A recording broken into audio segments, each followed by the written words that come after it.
Welcome to part 3 of the infamous art/artist's Iceberg. If you haven't already seen the first 2 parts, go check them out so you're caught up to speed. Also, thank you for all the suggestions and topics that I missed out on or didn't know about on the Iceberg. I'll be covering them briefly at the end of the video. With that all being said, enjoy.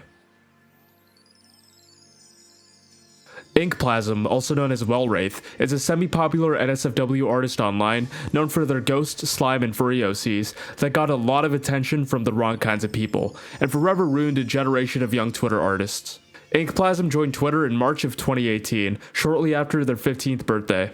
They gained a massive following online after posting their artwork, which consisted of characters with very interesting proportions. Usually wearing revealing clothing, and with the definite intention for sexual gratification, by the way certain body parts were enhanced.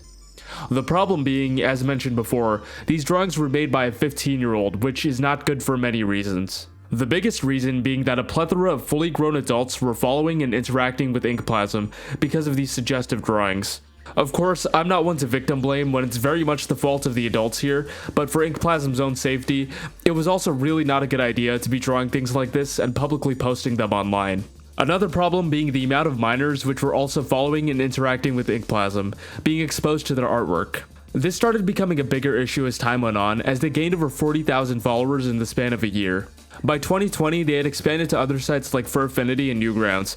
However, on August 24th of that year, the user RenoX, otherwise known as Sharb, made a call-out post on Inkplasm. The post detailed Inkplasm not only willing to draw an NSFW commission for Sharb's friend named Beta, who was a minor, but also willing to grant a discount if they sent a video of themselves jacking off in public. Beta was obviously very hesitant about doing this, given that it was a very strange request from an artist, and also because they were underage and about to send this artist CP of themselves. Now, just to be clear, Ink would have been around 17 years old at the time, which is still a minor, but holy shit, I cannot express how reckless, stupid, and irresponsible it is to ask that of someone who's also underage. Obviously, after some thinking, Inkplasm realized how bad of an idea this was and started to delete messages they had sent, before even apologizing or telling Beta about getting cold feet. Eventually, they would convince Beta to keep quiet about the whole situation and to wipe the DMs between them, even seemingly offering up a bribe in the guise of a free gift. Also alluding that it would be bad for both of them if this got out, trying to garner sympathy. Of course, none of that worked given that the information was released publicly. Just a really gross and horribly irresponsible situation all around. And while both were minors at the time, I'm still putting most of the blame on Inkplasm for even asking someone to do that in the first place and trying to cover it up. Now, many people started accusing them of grooming or being a groomer, but I don't think that's the case here, honestly. You could argue that there was a power dynamic with their high follower count, but it's a bit of a stretch to say that. Also, there's the fact that they were both the same age at the time. Not too long after, Inkplasm would make a response on Twitter, although because their account is now private and there's no archives online, this has been lost to time. However, I did find a live stream by the YouTuber For No Good Reason, in which both Inkplasm and Beta are interviewed on what happened. And then you went to him again and asked for another commission, and that time he had lowered it all the way from $200 to $100. Do you remember that? Mm-hmm. Okay, and then the third time he raised it back to 200, and that's when the discussion of the dick pic or the NSFW video came up. That is also correct, right? He wanted it to be 150, and I was like, oh, I don't know if I can do that. It's 125 fine. And then that's whenever he was like, oh, you could. So this video was supposed to cover the entirety of the payment, or this was supposed to reduce the payment? No, it was just supposed to reduce it. Okay, that's what I thought. Inkplasm claims this was the first and only time they had done this, harboring no malicious intent when sending those messages, and weren't even aware the person was underage beforehand. But given that information, why would you ask for nudes from someone when you don't even know their age? And what exactly was the intent behind asking someone for nude videos? Even if Beta was over 18, a minor asking for nudes from an adult is still wrong no matter which way you put it. Inkplasm also makes the claim that Beta had sent them nude images before, where they then thought it was okay to ask for more, which really muddies the water. Had you sent him a nude at all? I had before. It. Yes. Now you because understand that that's illegal, correct? Okay. That's one reason that I I regretted it, and that's one reason that I wanted to wipe it, like with what he did. Despite this incident, Inkplasm continued to post more suggestive art and grew their fanbase until they turned 18 years old, when they decided to abandon the Inkplasm name and created a full-blown NSFW account called Wellwraith in February 2021.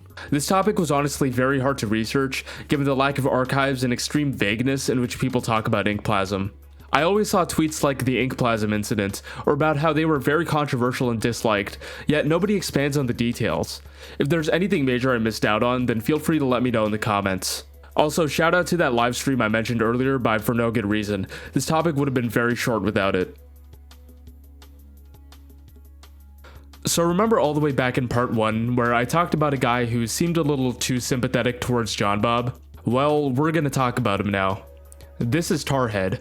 Tarhead was another artist in John's friend group who specialized in creepy and scary artwork, creating his Twitter in 2017. His art was honestly very well made, with an extraordinary use of color and line work, even creating official works for the Binding of Isaac. Eventually, he'd get into contact with John and they'd become close friends, where Tarhead would gain thousands of followers and fans by associating with that whole community. As you know, John was outed as being a groomer in August of 2020, and like many others in that community, Tarhead also made a response to the situation. This response was very strange though. While other ex-friends of his condemned his actions and were appalled by his behavior, Tarhead seemed to downplay the situation and chalked it up to being a perverted and touch-starved simp. On September 1st, 2020, an anonymous victim would come forward after seeing that tweet and accuse Tarhead of being a groomer himself.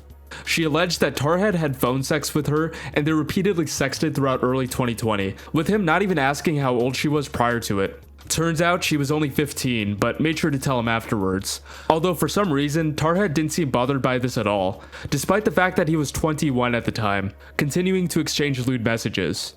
Worst of all is that he allegedly convinced her to send nude photos of herself to him, where he saved the images on his phone and admitted to ejaculating to them.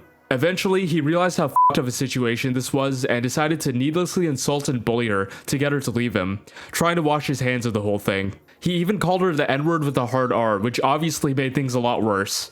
The insults and bullying from this guy who she had feelings for made her emotionally unstable, where she'd cry herself to sleep every night. After confiding about the problem she was having to her friends, she realized that Tarhead was grooming her. On August 12th of that year, she confronted Tarhead about the grooming, and he for some reason played the victim card and acted like she ruined his life, again insulting and berating her. Eventually, she'd get fed up and made the call-out post against him. People were already in shock after the John Bob situation a few days prior, and another groomer being outed in that community made things even crazier. Then there was Tarhead's response the next day, which, if you're wondering, was a disingenuous and sloppy apology to his audience and the victim, where he even gets the date he met the victim wrong in the first few sentences. He does provide additional context though, such as confirming he knew about the age gap and how wrong the whole thing was, and that she also had a boyfriend during all of this. In fact, the reason they stopped talking was because her boyfriend found out what was going on and put a stop to it. Tarhead quietly deactivated his account after receiving a ton of backlash from angry fans and ex-friends.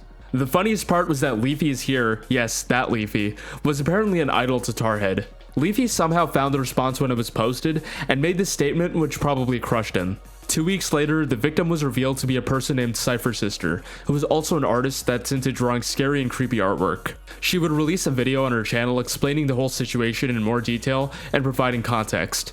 I have to be honest though, it really feels like Cypher was somewhat defending Tarhead and was still being manipulated by him. Throughout the video, she details some of her mistakes and places blame on herself for getting groomed, still holding out hope for him. Just to be clear, besides the cheating which she worked out with her boyfriend, her getting groomed by him is not her fault whatsoever. It's really sad to see her care so much about an awful person who did all that and insulted her constantly. In fact, she mentions calling him after the post went live, where he started crying and convinced her to take it down and private her account. One more thing to note is that apparently she never actually sent him nude photographs of herself, just some risque photos and videos here and there. Honestly, this is probably a good thing, but I don't really know why she lied about this, but even without that point of contention, this situation is still horrible. In the comments section, Cypher's left an update saying that Tarhead has gone to therapy and has gained a social life outside of the internet. All of this happened almost 5 years ago now, so I'm assuming, or at least hopeful, that Cypher has fully realized the extent of Tarhead's grooming and abuse, and has healed from it since then. I don't know what happened to Tarhead since then, and I don't really care. Let's just hope people like this never come back. Owlturd, otherwise known as Shen Comics, is a popular webcomic artist whose work has been spread in popularity through memes and exploitables. If you don't know, exploitable comics are meme templates, which can be easily manipulated to add to the joke or create a brand new one, using an interchangeable punchline. You've probably seen stuff like this all over the internet, by which I mean Reddit. They're mostly Reddit memes. One of those memes was a comic titled "My Bike Got Stolen Recently," posted on November 13th, 2017. While Shen's artwork being used as a meme format was very common, the joke was always unrelated to Shen or the artwork in question, but this time the comic itself was being made fun of, and Shen was the butt of the joke. Why? Well, a lot of people found it cringy and thought that the premise was dumb. My bike got stolen recently. I was pretty bummed about it. But I think whoever stole it was probably more happy to get it than I am sad to lose it. The total happiness in the world increased. So, whatever. Most of the critique alluded to Shen being a self-destructive, spineless doormat that just let bad things happen to him without fighting back. The comic was posted on r/cringeanarchy by the user Nikish, I don't know, as well as 4chan's Coboard to get made fun of, gaining site-wide infamy as Shen was now being referred to as a bike cuck. Eventually, the jokes and teasing would get to Shen, and on November 18th, he'd make a post on Facebook asking people to stop calling him bike cuck, deciding to go on a hiatus indefinitely.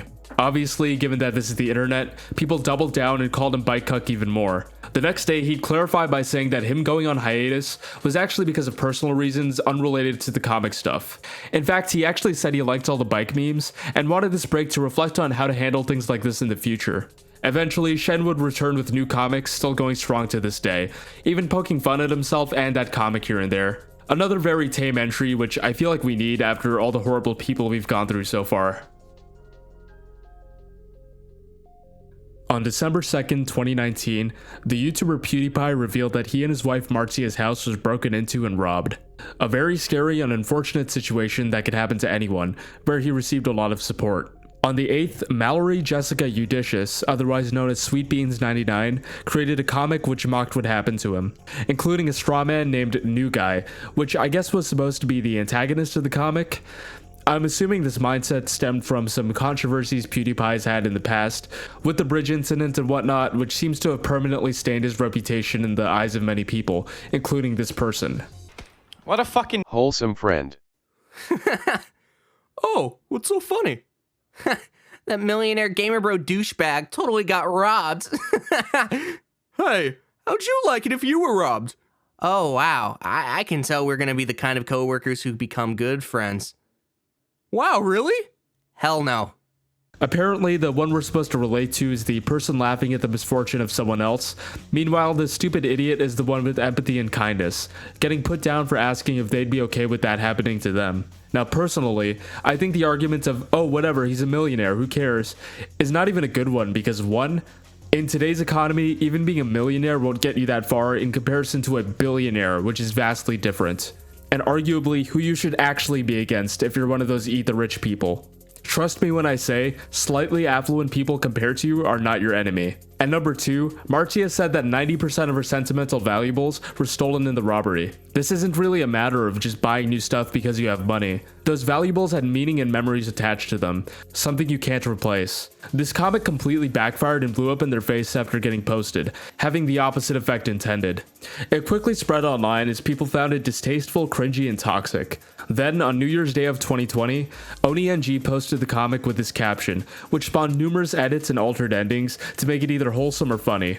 As the comic spread, this New Guy character quickly became a fan favorite of the internet, and his wholesome and kind attitude would overshadow the original comic and its creator, Mallory. Many of the pieces even went out of their way to discourage harassment of Mallory too, which amplified its wholesome messaging. Despite this, there was still harassment of Mallory, in which they'd respond and then private their account. While an overwhelming majority of people were against the message of the original comic and saw New Guy as a wholesome meme, some other people thought the meme actually encouraged harassment of Mallory. This was not the first time that year Mallory would get into controversy with their comics though. On April 8th of 2020, they made a comic in which their character shoplifted from an art store, which caused more backlash, but this topic isn't about that. Since then, Mallory hasn't had much drama related to their works, and mostly just does their own thing. Although I do find it funny that they're a big Smiling Friends fan, despite how close Zack and Oni are, which makes this come full circle I guess. Fun fact, New Guy is technically the first ever meme of 2020, and subsequently the entire decade.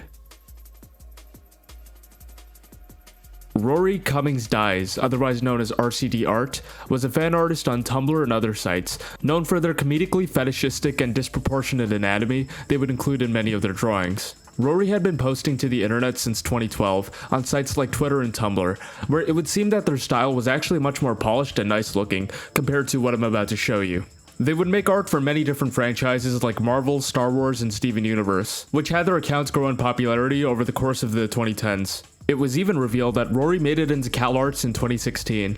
Given this information, one would assume that their art would drastically improve now that they were being taught by professionals at an art/animation school, right? Well, the complete opposite happened. Rory's art got much, much worse. Let's take a look at some before and afters now. Before, after. Before, after. Before, after. Of course, they would take zero criticism and seem to have an inflated ego about their work, despite the backlash. This art degradation was especially prevalent in the way that they drew Captain America. Rory infamously would headcanon and interpret Steve Rogers as being transgender, more specifically a trans man. Now, there's nothing inherently wrong with this, even though the canon character was born as a man. However, many had pointed out that Rory blatantly fetishized certain features of this character and was being called transphobic. In normal artwork, Steve would be drawn in a more masculine sort of way, which makes sense given that Rory's headcanon wanted Steve to transition into a man and look like that. However, they would draw multiple pieces of NSFW artwork, which inflated the chest, slimmed the waist, thickened the thighs, and overall made Steve look a lot more feminine, which completely goes against the idea they had going. And you can clearly tell this is some sort of fetish by the way it's drawn. Then there was the racism allegations, which was probably the peak of their infamy, as these two drawings I'm about to show you were trashed all over the internet in January of 2018. This is the Star Wars character Finn. Do you want to see how Rory drew this character?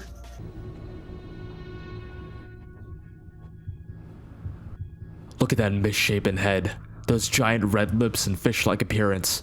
My god, it doesn't even have a watermark.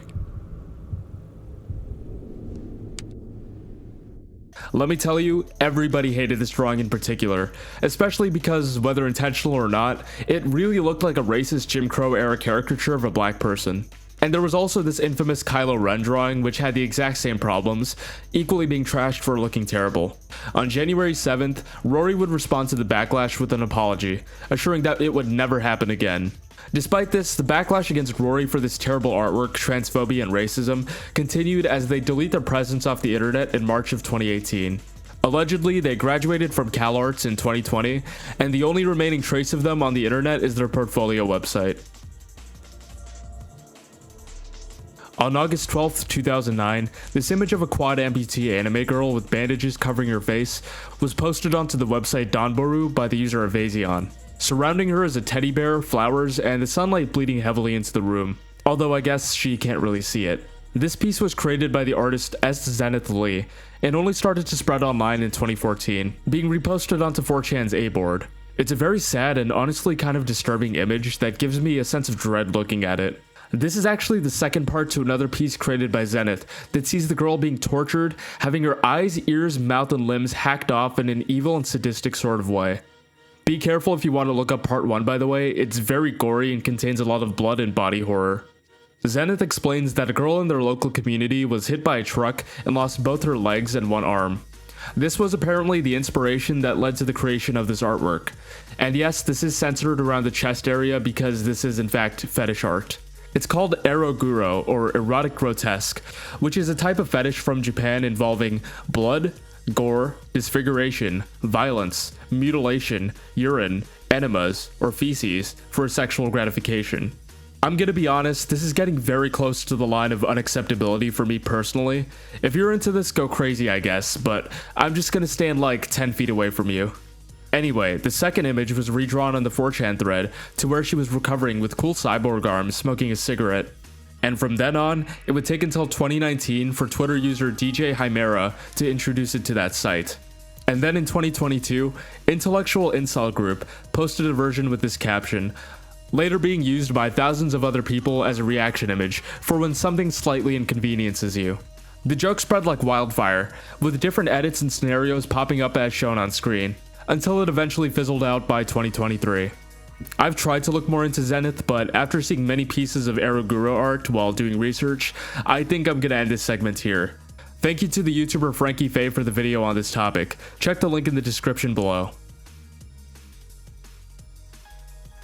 On April 12th, 2012, the animator Gonzo SSM would upload a very disturbing animation centered around Steve and a creeper from Minecraft, which, even for 2012 standards, was a bit much for parody. Things start off relatively normal, where Steve comments on the oversaturation of Minecraft parodies around this time, which, you know, fair enough. Then as he finishes building his house, a creeper approaches behind him, but he's not taking any chances. Steve beats the ever-loving shit out of this creeper, who keeps saying, "I didn't mean any harm," while the creeper's face gets bloody and bruised from all the punches. Then Steve whips out his Minecraft cock and wrestles the creeper to the ground, beginning to violently SA him for 30 seconds, all while you can hear the creeper cry, beg, and plead. And that's it. That's the whole animation.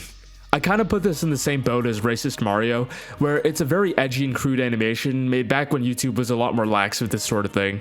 The short is still up on Newgrounds, however, only a re-upload exists on YouTube, assuming it got taken down for the very graphic depiction of SA. Fun fact, Gonzo SSM is the same animator behind many famous Tobuscus animated shorts and music videos. So, that's cool, I guess.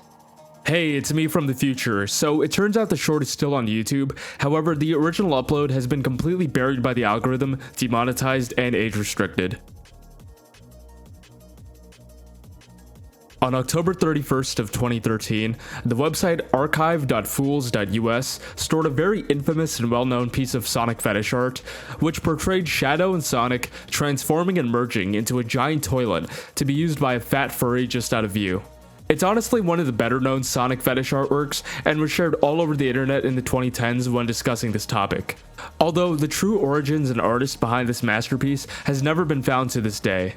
Every link is either broken or directs the user towards other sites posting the artwork, not the actual origin. Every obscure website that does claim to have the origin or names an artist ends up linking to a repost or mistakenly credits the reposter as the artist. Whoever made this really did not want to be found, as there doesn't seem to be any trace of them or any of their other artwork across the entire internet. As I mentioned in the beginning, the archive from 2013 seems to be the earliest confirmed record of that image. It's kind of rare to see someone scrub their entire identity off the internet this thoroughly, especially with something as iconic as this. Not much else to say here, it's just a really funny Sonic transformation fetish artwork. Thank you again to Frankie Faye for the video on this topic. On August 30th, 2024, the Japanese Twitter artist @Shinogiyu posted this seemingly cute and innocent drawing of a little cat on a pillow holding something in its mouth. The artwork, possibly from its initial perceived cuteness, got over 16,000 likes and was seen by a lot of people. But then you start to notice that something is off with the image. Let's zoom in on what this cat is It's a condom. It's a fucking condom. Oh, this guy's a goddamn zoophile. Obviously, after finding out, people were really disgusted and angry at what this artist drew. Not everyone felt the same way though. Other zoophiles praised the image and the artist's other works, which also contain zoophilia content. Thankfully, most of it isn't explicit, at least on this account, but man, knowing what I know now, it's just really gross. I kind of only put this in because it was trending at the time, and I didn't really know what else to put in this final tier that was infamous and also obscure, so that's why it's here.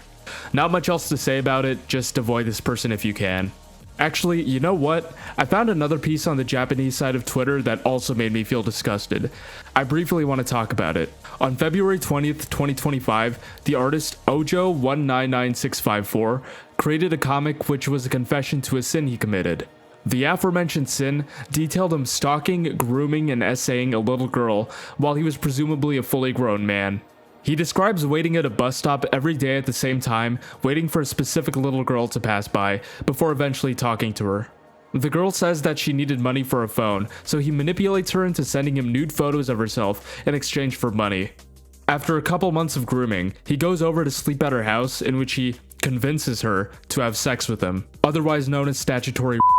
Somehow this post got over 70,000 likes on Twitter. However, I'm glad that a majority of people are rightfully calling out how disgusting and depraved this artist is and recognize the severity of the crimes committed. Even other Japanese people were upset and angry by this, which is a huge relief given how lax the laws and attitude is over there when it comes to issues like this. Not saying that a majority of Japanese people are okay with this, obviously. Unfortunately, there's also a lot of creeps who are defending this type of stuff, but that's usually just how Twitter is nowadays. I've seen conflicting reports on whether this was actually based on a true story or not, but I'm really hoping this is some sort of fucked up fiction, because God forbid this actually happened to a real young girl. Mr. Pump G, otherwise known as the Pumpkin Gentleman, is a popular artist on Twitter, mostly known for his suggestive artwork and comics that tend to go viral every now and again. His account was created in June of 2023, and things would be relatively normal, as Pumpkin grew his audience online by creating artwork and comics, eventually gaining tens of thousands of followers on places like Twitter. This is where we're going to talk about his controversies, and it should be noted that he's made a full 30-minute response video with a part 2 to all of the accusations in August of 2024, so I'm going to use that as my point of reference and include his explanations and apologies for each controversy listed. There's so many to list that I'm just going to talk about the more important ones for time reasons. I will say this though, the video has a very odd voice filter over the whole thing, and it can be kind of annoying to listen to. Just a heads up if you want to watch it yourself. The first controversy comes from April of 2024, where an 18-year-old Pumpkin replies to his 16-year-old friend with this. People began making a lot of accusations towards Pumpkin for this strange response directed at a minor. Pumpkin explains that this was a very poorly worded joke and not meant to be taken seriously, as he's never had any sexual conversations with that person ever, nor does he want to. Even the 16-year-old had to make a statement saying that it was just a bad joke and nothing serious. The next controversy involves Fallen Chungus of all people, where Pumpkin calls Francis pathetic for the 100th announcement that he was going to take his own life. Pumpkin explains that he was talking about his reputation being pathetic, as Francis has been known to do this a lot as per my Fallen Chungus video. The next one involves this out of context screenshot showing Pumpkin explaining that erotic scenes and clothing were normalized for preteens to consume in Japan, almost making it seem like he's defending it. Pumpkin explains that this tweet was part of a larger response, discussing the cultural differences between what's considered too sexual for minors to be looking at in Japan versus in the West. This ties in with a bigger controversy in which he was called out for very suggestive and lewd drawings being posted on a 16+ account filled with minors following him. He says that since he grew up in Japan, he assumed that he could post suggestive artwork on his 16+ account because anime meant for teenage boys would also be very suggestive, if not even more suggestive. He didn't consider what he drew to be that bad for Japanese standards, but for a majority of his audience living in the West, it was a big deal. He also says he does not agree with the normalization of this in Japan, and apologizes for posting those images in the first place, making all of his accounts 18+ from now on. The tweets weren't an excuse to justify the drawings, it was just explaining where he was coming from when he posted them. The next controversy involves him allegedly talking sexually with a 12-year-old, in which he explains that the screenshots were probably faked, as they're weirdly cropped with no names or dates attached, and Pumpkin has no memory or records of ever interacting with this person. Update. So as I was working on this video, Pumpkin made a response to the YouTuber Louis McClung after he pretty much slandered him in a video he made. It turns out the messages and the person being 12 are real, but Pumpkin explains that they never initiated any sexual conversations with them, and he didn't even know about their true age until much later, also noting around this time he was 16 to 17, cutting off contact once he turned 18. Pumpkin apologizes for even letting this person talk sexually to them, and he should have definitely set boundaries and stopped any sort of sexual conversation, even if it was mostly one-sided. I finally found out who was behind these screenshots, because their friend reached out to me. And turns out this person was my very first mutual online. Okay, so they are real, it is confirmed. The reason why I didn't remember them was because they never told me that they were 12. They told me that they were 14 to 15 years old, while I was 17 at the time. The reason that they lied to me about their age, as their friend put it, was to keep like their age mysterious and for their, to protect themselves and for their safety. But that does the opposite, and it will in fact put them in danger, because in situations like these will happen. Although I never initiated or started any conversations related to NSFW like topics or suggestive topics, I did allow them to joke and talk about it. Reason given that when I moved here, right, I was already in high school. I already had 14 to 15-year-old friends who joke about very, very similar things and would also make sex jokes and yada, yada, and whatnot. So I thought, okay, what's different from online and in real life, you know? So I'm like, okay, I mean, yeah, you could joke about it. And although I did try to set a boundary, although it was a weak attempt where I'm like, I mean, yeah, you can open up to me or whatever, just, you know, no actual love feelings or NSFW pics. Like, no, I don't want that. Like, stop.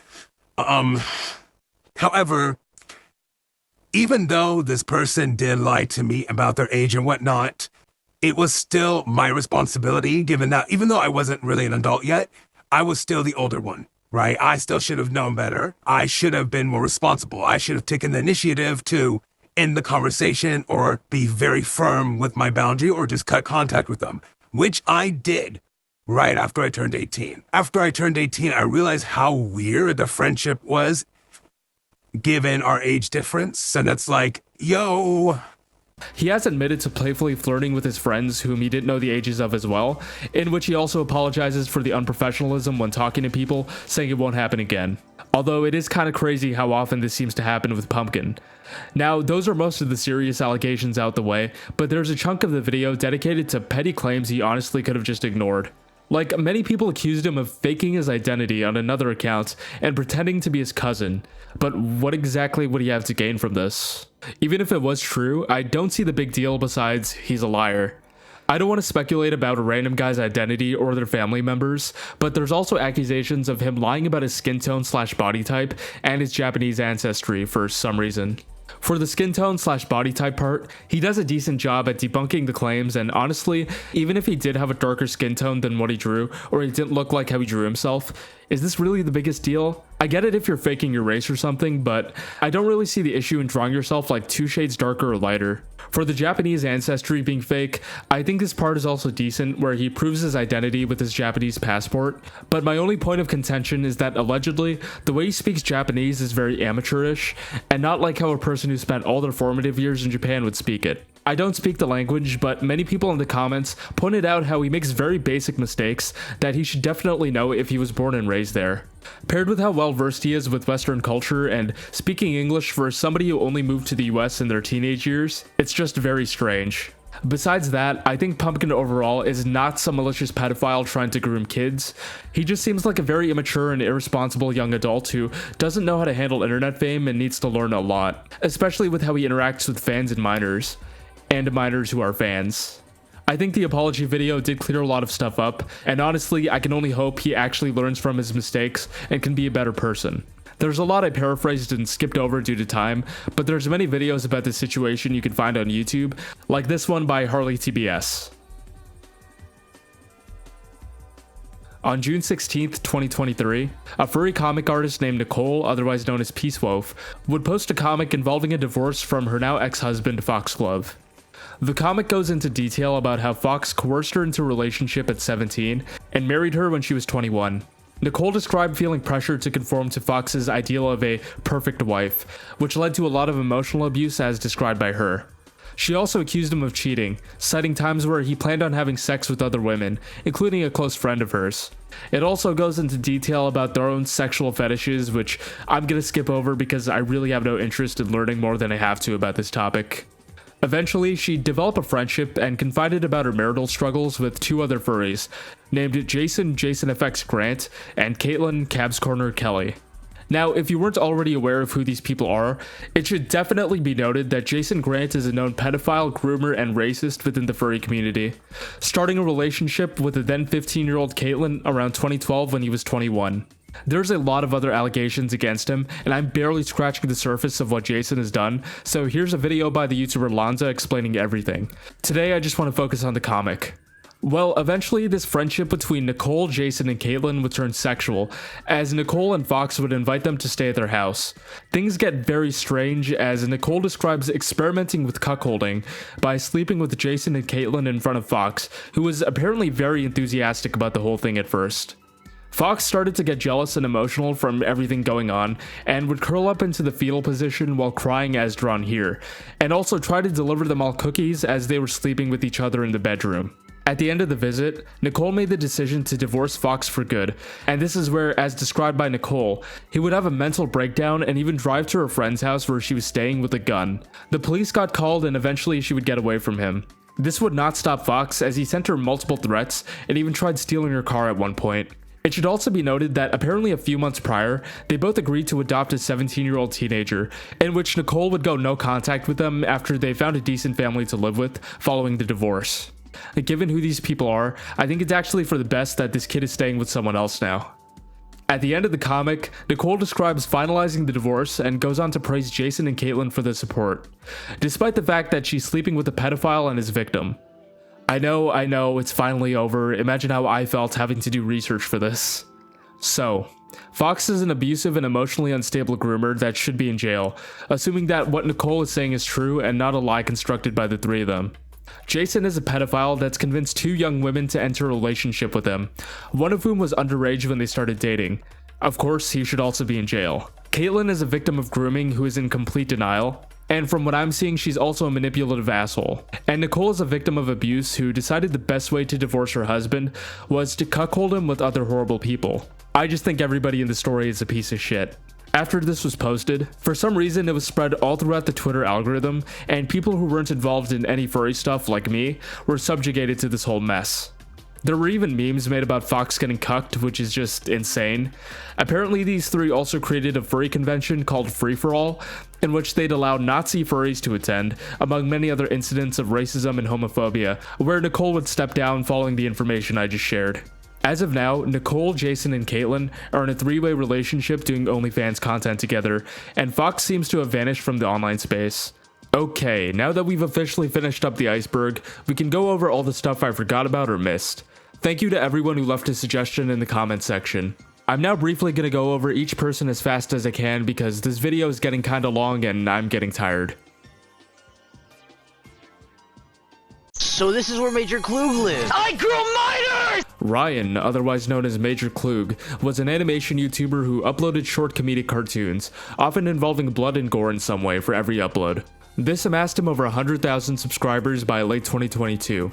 On January 26, 2024, a 16-year-old girl named Madison would publish a document detailing a year-and-a-half-long abusive relationship that she had with Ryan when she was 11 to 12 and he was around 16 to 17.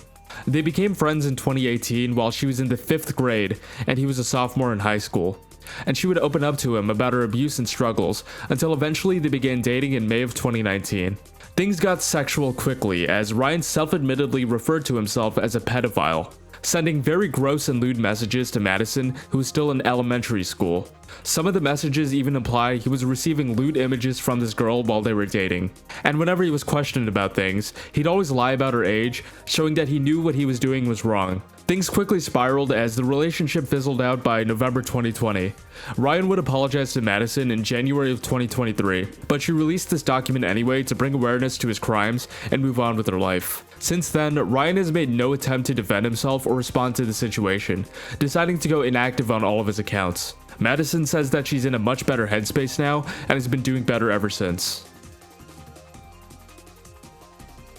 Leighton Allen LaBute, otherwise known as Dollyflesh, was a small claymation animator on YouTube who created strange and disturbing fetish content, which eventually escalated into real life.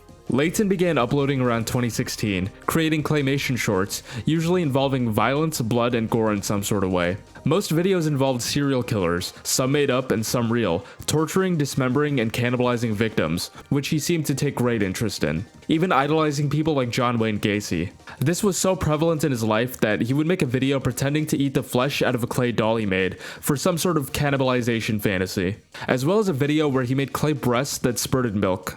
Now, many would argue that people can create disturbing fictional content and be of sound mind in real life, like the creators of many successful horror movies, or even fellow creators on YouTube like David Firth and Meat Canyon.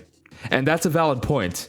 This is not the case here though, because on May 15th, 2019, Layton uploaded a video in which he tortured and killed multiple hamsters by stabbing, crushing, drowning, and microwaving them. Obviously, these were taken down, and somehow this incident flew under the radar of the general public, as he also started to express views relating to being an incel, including videos where he created clay dolls of himself torturing women and animals. About a year later, he would upload the videos again, but this time to Reddit. Luckily, there was a lot more attention given towards Layton's actions this time around, as only a week later, he would finally be arrested on 3 counts of animal cruelty. Although somehow he was given a chance for bail and managed to escape jail time.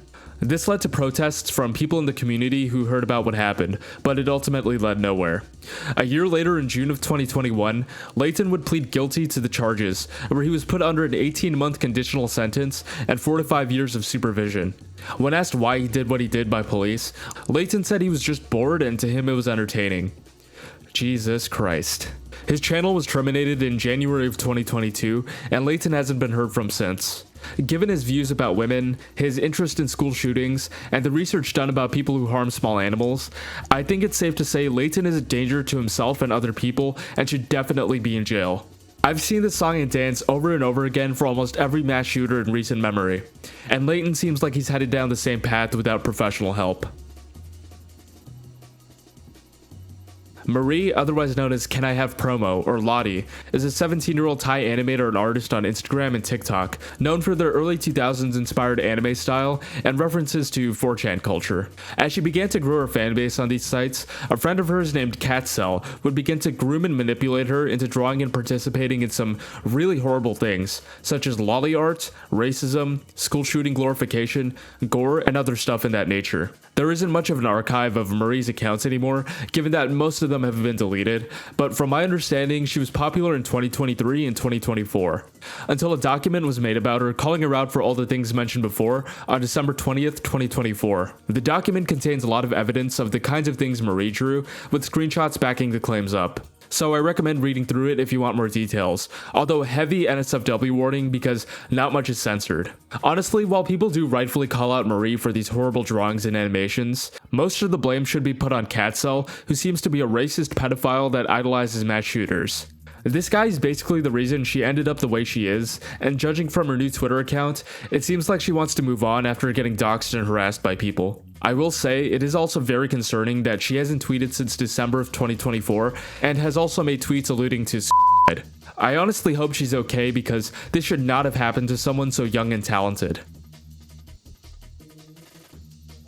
Popopoka is a popular NSFW artist on Twitter, mostly known for his comic series involving a timid blind girl named Blindy, who gets ruthlessly bullied and tormented by all of the people around her. A lot of the controversy around this artist stems from the graphic depictions of Blindy getting bullied, assaulted, maimed, and tormented in a very distressing way as described by other people. Most opinions on the artwork seem to agree that it's definitely meant to evoke strong feelings from the viewer, as you're obviously meant to feel bad and emotional over this poor girl being treated this way, which completely elevates rare moments in which she does receive some sort of happiness. In fact, many have reacted so strongly to these comics that some artists have gone out of their way to draw Blindy in comforting, wholesome, and happy situations to contrast the harshness of Popopoka. Funnily enough, in one comic she received a puppy after the artist reached 100,000 followers, and all of his fans spent weeks trying to figure out how the dog was going to die, only for it to be a staple character in recent times. Seeing this type of stuff isn't really my thing, to be honest, but if it's up your alley, then fine by me. Recently though, it seems like Popopoka has been shipping Blondie and Blindy, so if you want to see that, then be my guest. Matthew Dalen Littlemore, otherwise known as Animator320, is an animator on YouTube known for his series Cartoon Mania, being animated entirely in the software OpenOffice somehow, which hasn't received an update since 2011. The series involves him living in a giant house with all 320 of his original animated characters, even producing a movie at one point, which has over 1 million views as of today. In June of 2020, many of the cast members and production crew left because of Matthew creating NSFW art of multiple underage characters and inserting NSFW lines into multiple scripts, one of which notably saw his characters who were labeled as children doing things like belly dancing in a lewd manner. When confronted about this odd creative choice, Matthew had a massive argument with many crew members, which devolved into emotional abuse according to some. Matthew, you have to truly understand that these people are voicing characters that you create, and seeing that this is what your characters are like. These guys feel uncomfortable working on this. Do you? In fact, it's not like your MS really wants to cry right now after seeing after hearing what you're gonna have Timmy and Tanya do, and that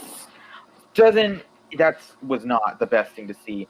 I honestly really feel sorry for these two, and I feel like and now it just looks like you're gonna make these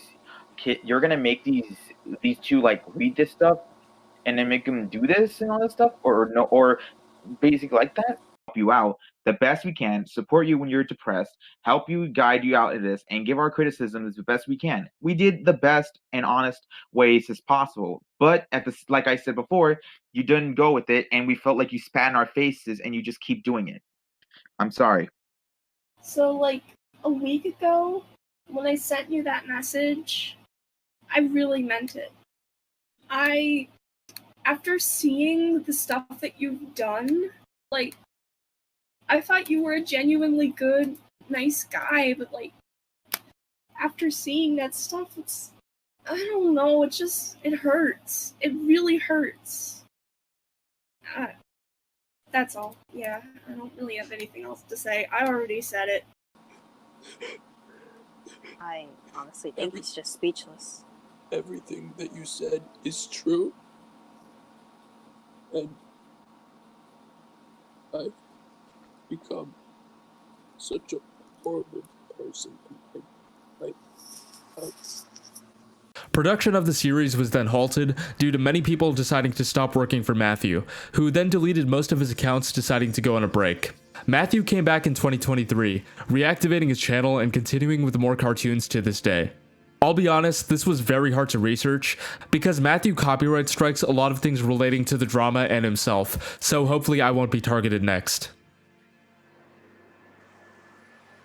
Vivian Medrano, otherwise known as Vivziepop, is the founder of Spindlehorse Tunes and the creator of the TV shows Has-Been Hotel and Hell of a Boss. She's gained a massive success online and in the animation industry with her cartoons and connections she's made throughout the years, which got Amazon to pick up both her shows for multiple seasons. Regardless about how you feel about either show writing-wise, which honestly can be its own separate topic, she's still a very influential figure in the indie animation scene, alongside the amazing Digital Circus and Smiling Friends. Despite this, Vivian has gotten into many controversies over the years, spanning from petty rumors that are kind of blown out of proportion to actually pretty serious allegations of misconduct. I'm gonna try and stick to the more serious ones for time reasons, but there's a long list of other smaller things you can find on your own time. The first major controversy comes from a former employee of Spindlehorse named Erin Frost on June 22nd, 2022. She alleges that Vivian overworked and underpaid several employees, as well as badmouthing other shows and creators behind closed doors. If you tried to quit the team, allegedly Vivian would talk with other production companies and creators and blacklist you from the industry. People were initially skeptical of a lot of these accusations and wanted proof. Later in October, Erin would post several private documents and DMs showing very shaky evidence, which was called out by several current employees. A lot of them talked about their positive experience working with Spindlehorse and debunked a lot of misinformation that Erin was sharing. Erin would start tweeting a lot of insane accusations in the coming months, including leaking personal employee information and more private DMs between multiple employees. She then deleted her social media and hasn't been seen since. Honestly, this seems like an open and shut case of a disgruntled employee trying to get back at Vivian for personal reasons. There's little to no credible proof provided by Erin, several other employees' testimonies contradict a lot of claims made by her, and the leaking of private information was just completely uncalled for and proved nothing in the end. The second major controversy comes from a lot of old and out of context screenshots on Discord, which show Vivian badmouthing someone and alluding to them being agender as disingenuous and like those privileged white girls who pretend to be trans all of a sudden. Assuming these screenshots are real and that is Vivian speaking, then yeah, that's a pretty awful thing to say about a person. This coincides with other leaked DMs showing similar toxicity. The third major controversy is from her previous artwork she made, which contained a lot of potentially offensive elements, including confusion about the ages of some of the characters that are depicted in NSFW scenarios. Vivian has since apologized for the offensive artwork, which she made back in 2012 when she was 19. There's also an accusation about tracing, but these are very obviously homages to different pop culture pieces and media. Now, I'm not really a fan of Vivian's work or her style of comedy. I gave the pilot a watch in 2019 and it just wasn't for me. But I really feel like a lot of these accusations and allegations are extremely overblown and not worthwhile, except when it comes to her taking criticism because, oh boy, does she need to learn to log off sometimes. Are there things to criticize Vivian for? Of course, there's plenty, especially in her TV shows. But if you're gonna do so, make sure they're credible and actually have some weight to them, unlike 99% of the allegations against her currently. I don't necessarily think Vivian is a bad person, to be honest. She just has some issues to take care of here and there. And that is going to conclude the full infamous internet art/artist Iceberg. Thank you, a million times thank you for sticking with me for this whole thing. I tried my best to explain each entry in detail, and I hope I did a good job. And I'm sorry if your comment didn't make it, I could only include so much. There's gonna be a full supercut version of the Iceberg that's going up within a few weeks. Be sure to look out for that. Also, before I forget, be sure to check out all the creators I mentioned throughout the video. They did deeper dives into topics that I might have only paraphrased for time reasons. And I know I'm late with this, but holy shit, we got fan art. Massive shout out to @isofam for this amazingly cute drawing of me, and also I think it's Yosha who sent me this. Sorry if I got the credits wrong, but this is also just fantastic. Thank you both for the incredible artwork. It's an honor and a privilege. With that all being said, make sure to like, subscribe, comment, share, do all that. Thank you, I hope you enjoyed it. Have a good night, everybody.